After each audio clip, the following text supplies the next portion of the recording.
வணக்கம். அவை சமையல் பாட்டியம்மா. இன்னைக்கு என்ன கத்திரிக்காய் குழம்பு செய்ய போறப்பா.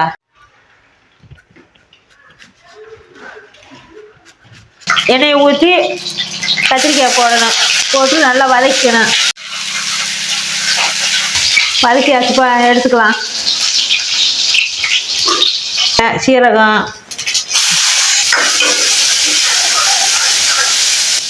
தேங்காய் மிக்சியில் போட்டு அரைச்சி எடுத்துக்கலாம்ப்பா. கடுகு, வெங்காயம், மிளகா போட்டுக்கணும். 1 ஸ்பூனு, 2 அரைச்சி வச்ச புளி கரைக்கணும் போட்டுப்பா.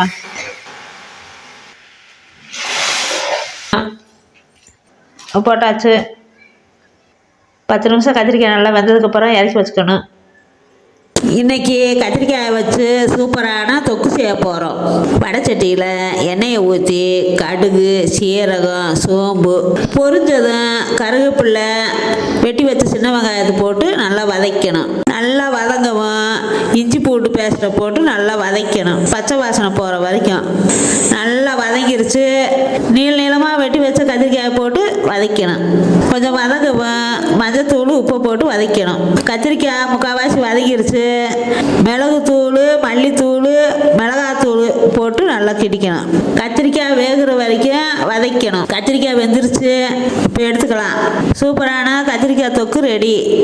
சோத்தை போட்டு பருப்பை ஊற்றி கத்திரிக்காய் தொக்கை வச்சு தின்னோம்னா அவ்வளவு டேஸ்ட்டு சூப்பராக இருக்கும். பிடிச்சிருந்தா சப்ஸ்கிரைப் பண்ணுங்கள்.